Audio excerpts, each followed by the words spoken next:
नमस्कार, हमारे चैनल में आपका स्वागत है। मैं हूं रामचंद्र मौर्य। तो साथियों, आपने देखा हिंदू धर्म का पाखंड, अंधविश्वास जो कि महामहिम राष्ट्रपति के ऊपर भी हावी हो गया। आरएसएस हिंदू संगठनों की करतूत आपके सामने है, जिसे सारी दुनिया ने देखा है और सभी ने इसकी भर्त्सना की है। राष्ट्रपति पद के साथ क्रूर मजाक है यह मोदी सरकार का। आरएसएस के कहने पर अगर यह सब काम किया जा रहा है और भारत के महामहिम राष्ट्रपति के पद को कलंकित किया जा रहा है, तो इसका एकमात्र दोष मोदी सरकार को, भारतीय जनता पार्टी को दिया जा सकता है। साथियों, भारत में अंधविश्वास, पाखंड कोई नई चीज नहीं है। अगर द्रौपदी मुर्मू आदिवासी हैं, वे हिंदू नहीं हैं, तो उन्हें हिंदू बनाने के लिए या ब्राह्मण बनाने के लिए उनका शुद्धिकरण किया गया।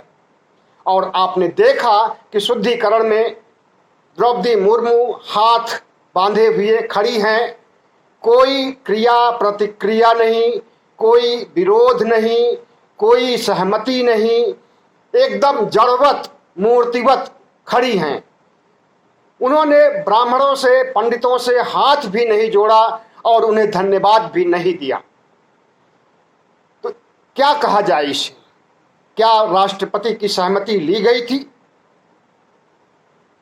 शपथ ग्रहण के पहले यह कुकर्म, यह कांड किया गया और बहुत कम लोगों को मालूम हुआ। राष्ट्रपति पद का शपथ लेने के बाद सोशल मीडिया पर यह वीडियो वायरल हुआ। गोदी मीडिया ने इसके बारे में नहीं बताया। तो साथियों, सवाल उठता है कि ऐसा क्यों किया जा रहा है। एक बार तो उन्हें आदिवासी महिला कह करके प्रचारित किया गया पूरे देश में, पूरी दुनिया में, और आदिवासियों का वोट हड़पने के लिए आदिवासियों के बीच ढोल नगाड़े बजवाए गए। भारतीय जनता पार्टी ने ढोल नगाड़े बजवाए और आदिवासी समाज में एक जश्न का माहौल पैदा किया। और दूसरी तरफ जब शपथ ग्रहण होने वाला होता है तो उसके ठीक पहले, चूंकि आदिवासी हैं, नीच हैं, शूद्र हैं, इसलिए उनका शुद्धिकरण किया जाता है। भारत में संघ की सोच पहले भी लागू रही है, आज भी लागू है, लेकिन भारतीय जनता पार्टी के शासन काल में ही ऐसा हो रहा है। इसके पहले कभी नहीं हुआ था।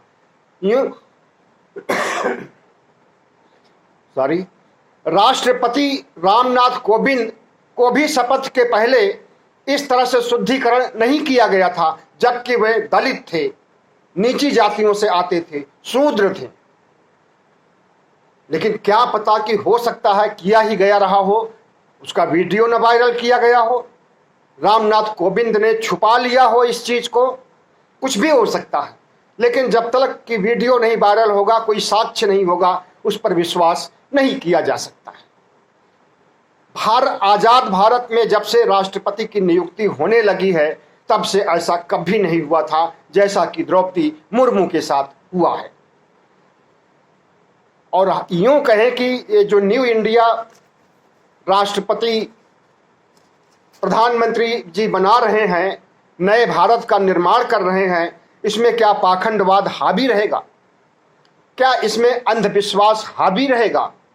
क्या इस न्यू इंडिया में वही होगा जो ब्राह्मण चाहेंगे, वही होगा जो सवर्ण चाहेंगे, वही होगा जो संघ चाहेगा?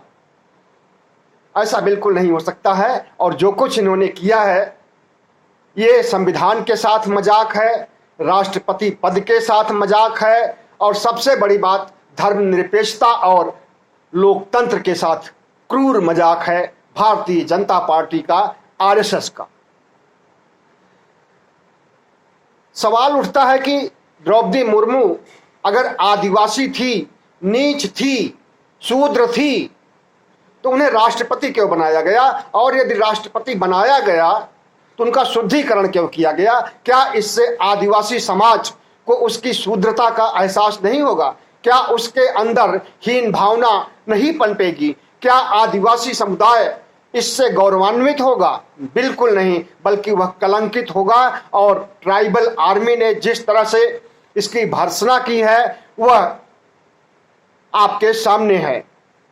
क्या भारत में के इतिहास में राष्ट्रपति पद के साथ शपथ ग्रहण लेने के पहले ऐसा कभी हुआ है? सवाल उठाया है ट्राइबल आर्मी ने। बहुत से आदिवासी संगठनों ने, बहुत से बहुजन संगठनों ने, यहाँ तक कि धम्म संगठन, अखिल भारतीय धम्म महासभा के लोगों ने भी इस पर सवाल उठाया है और राष्ट्रपति द्रौपदी मुर्मू को अपमानित करने के लिए प्रधानमंत्री नरेंद्र मोदी और आरएसएस को जिम्मेदार ठहराया है।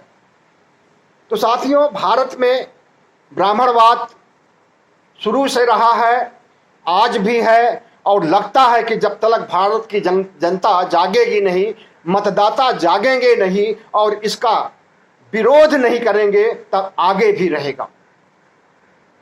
इस देश को हिंदू राष्ट्र बनाने की कोशिश की जा रही है और उसी कोशिश का एक जीता जागता रूप यह है कि अंधविश्वास और पाखंड को हाई लेवल पर राष्ट्रपति के पद तक इसको ले जाओ, जबकि संविधान इसकी अनुमति नहीं देता है। संविधान किसी भी धर्म को इस तरह से महिमा मंडित करने के लिए अनुमति नहीं देता है। संविधान की नज़र में सारे धर्म, सारे देशवासी, सारे जातियां एक समान है, उनमें कोई अंतर नहीं है, ना कोई छुआछूत है, ना कोई भेदभाव है, ना कोई असमानता है। अगर असमानता है तो उसे दूर करने का उपाय भी बताता है संविधान।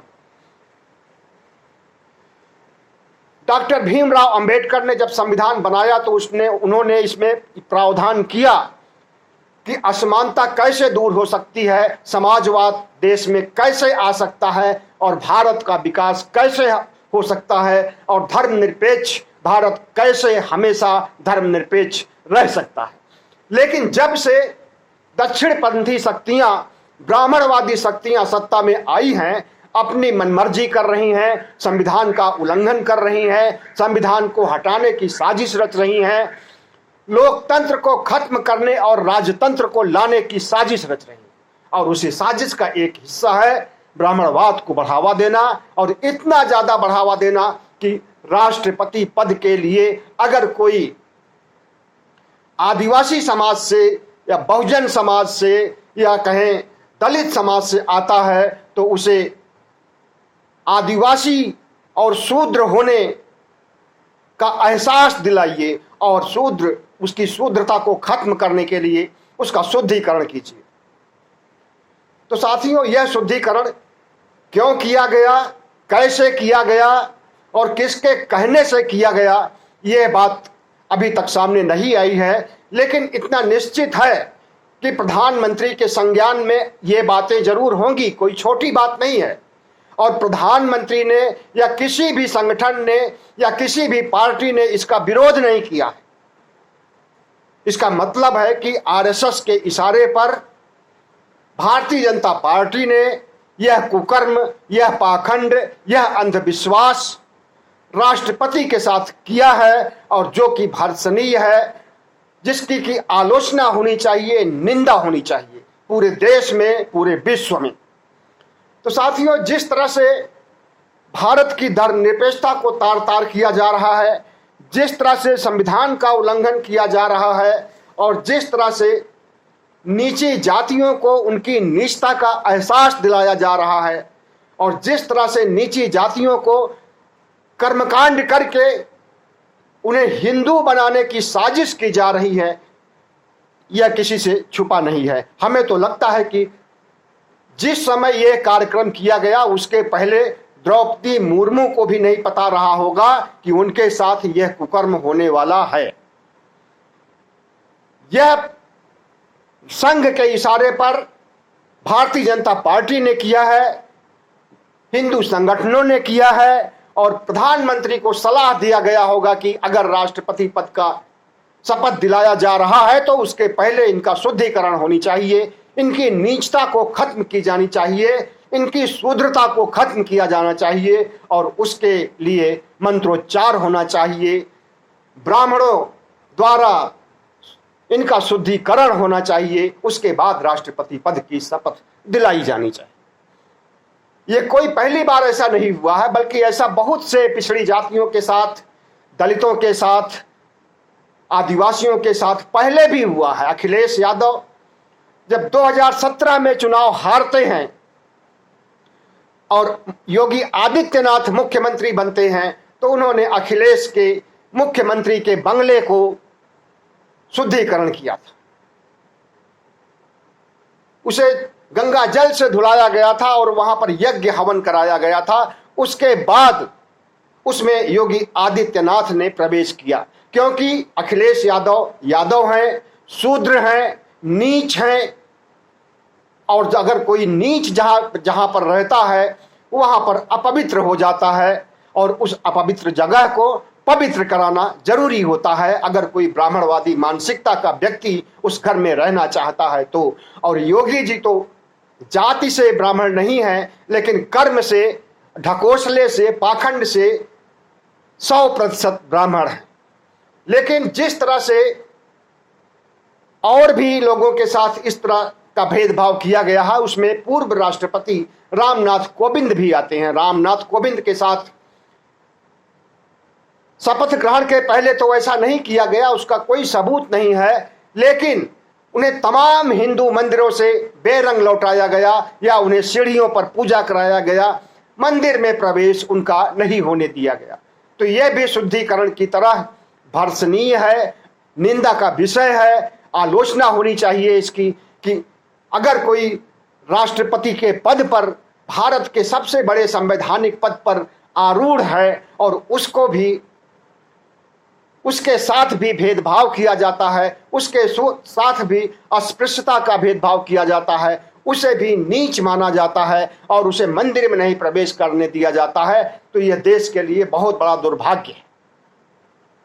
आज जिस तरह से ब्राह्मणवाद को बढ़ावा मिल रहा है, वो चाहे राम मंदिर बनाने की ही बात न हो, राम मंदिर बनाने के लिए सबसे पहले प्रधानमंत्री नरेंद्र मोदी आते हैं, भूमि पूजन करते हैं, उसके बाद वाराणसी पहुंचते हैं, काशी में काशी कॉरिडोर का उद्घाटन करते हैं, तमाम मूर्तियों को प्राण प्रतिष्ठा दिलवाते हैं और वहां पर 750 करोड़ रुपए खर्च करके तमाम हिंदू धर्म के आडंबर, पाखंड, अंधविश्वास को बढ़ावा देते हैं। तो साथियों, अगर राष्ट्रपति को उनके नीच होने का एहसास कराया जा रहा है तो आप किस खेत की मूली हैं? आप भी नीच हो, हम भी नीच हैं, जितने भी पिछड़े हैं, दलित हैं, अल्पसंख्यक हैं, आदिवासी हैं, सब के सब नीच हैं। अगर अखिलेश यादव नीच हो सकते हैं तो बाकी पिछड़ी जातियां भी नीच हैं और इन्हीं नीचों के वोट से प्रधानमंत्री बनते हैं नरेंद्र मोदी। और इन नीचों को एहसास भी नहीं है अपनी नीचता का और किस तरह से इनके साथ घिनौना व्यवहार किया जाता है उसका।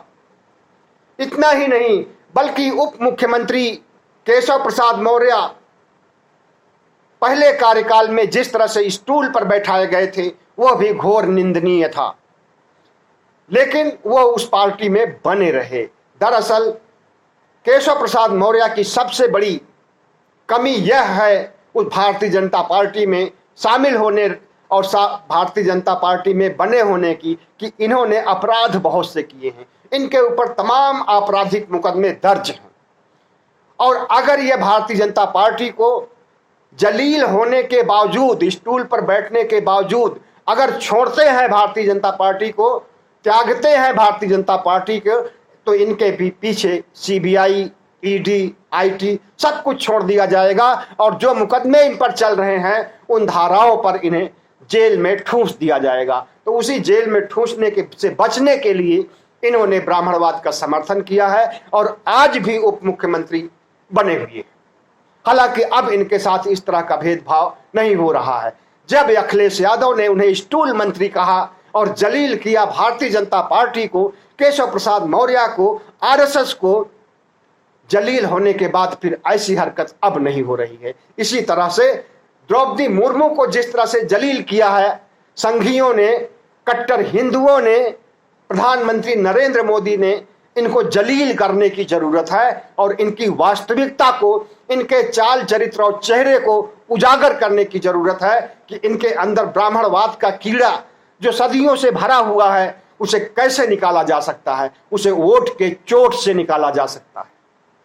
अब अगर ये वोट मांगने के लिए आते हैं तो सीधा सवाल कीजिए इनके अंधविश्वास पर, इनके पाखंड पर, इनकी महंगाई पर, इनके कुशासन पर, तब जाकर के इनकी अकल ठिकाने आएगी और इनके दिमाग से, इनके दिल से ब्राह्मणवाद का भूत निकल करके भागेगा। उसके पहले नहीं भागने वाला है। जब तक इस देश के मतदाता नहीं जागेंगे, जब तक इस देश के आदिवासी, दलित और ओबीसी नहीं जागेंगे, तब तक भारतीय जनता पार्टी को, आरएसएस को सुधारा नहीं जा सकता है और वे अपनी मर्जी ही करते रहेंगे, अपने एजेंडे को ही लागू करते रहेंगे और इस देश को हिंदू राष्ट्र बनाने के लिए पूरी कोशिश करेंगे। और 2025 अब बहुत दिन नहीं रह गया है।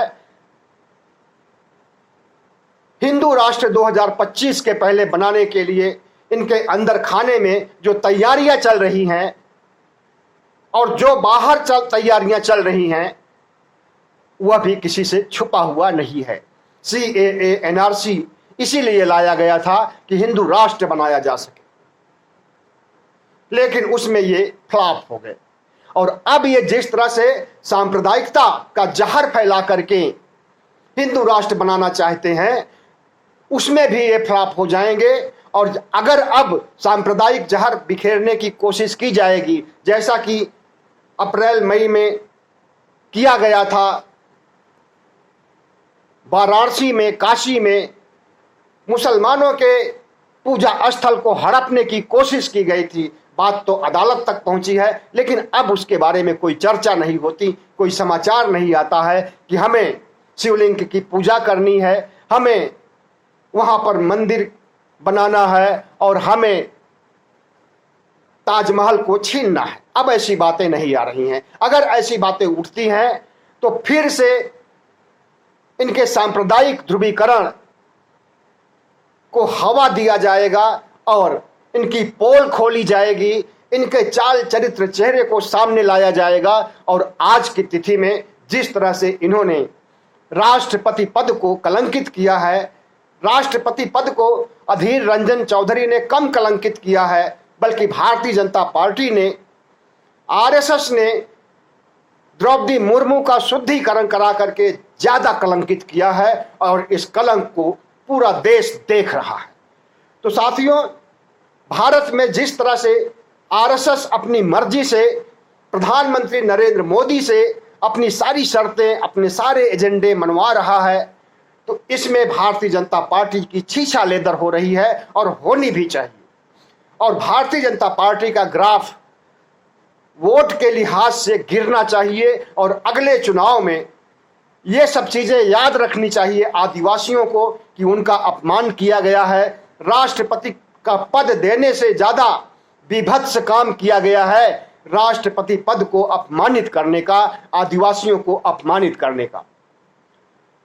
इसी तरह से ओबीसी समाज को भी सोचना है कि किस तरह से उसकी गिनती तक नहीं होती है, उसकी जनगणना तक नहीं होती है, उसकी जातियों की संख्या और देश में ओबीसी की आबादी कितनी है इसका तक पता नहीं चल पाता है और जनगणना हो जाती है।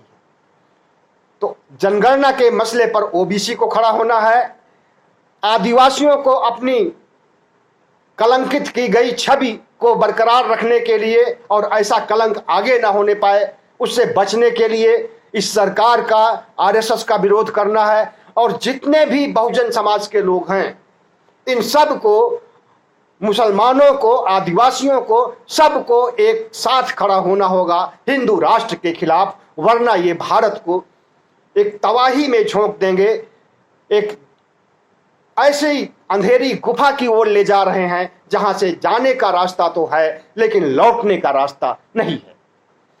तो जिस तरह से भारतीय जनता पार्टी का चाल चरित्र चेहरा सामने आ रहा है, उसकी अस्पृश्यता की नीति और उसका अंधविश्वास, उसका पाखंड राष्ट्रपति पद को कलंकित कर रहा है, इस पर देश को सोचना चाहिए, सबको सोचना चाहिए। अंत में 3 सवाल जो बहुत ही जरूरी है। न्यू इंडिया में क्या ब्राह्मणवाद इसी तरह से हावी रहेगा? क्या ब्राह्मणवाद की चलेगी और किसी की नहीं चलेगी? राष्ट्रपति का शुद्धिकरण क्या आदिवासियों का अपमान नहीं है? अगर यह अपमान है तो आदिवासियों का अपमान क्यों किया जा रहा है? आदिवासी तो हिंदू भी नहीं होते हैं, फिर उनके साथ हिंदू धर्म के पाखंड उनके ऊपर क्यों लागू हो रहे हैं? महामहिम की गरिमा, प्रतिष्ठा और गौरव पर धब्बा क्यों लगाया जा रहा है? महामहिम के पद को कलंकित क्यों किया जा रहा है? तो साथियों, आज का विश्लेषण बस यहीं तक। हमारे चैनल को सब्सक्राइब कीजिएगा, लाइक कीजिएगा और शेयर कीजिएगा। आप शेयर करेंगे तो हमें बड़ी ताकत मिलेगी और हमारी आवाज़ दूर दूर तक जाएगी।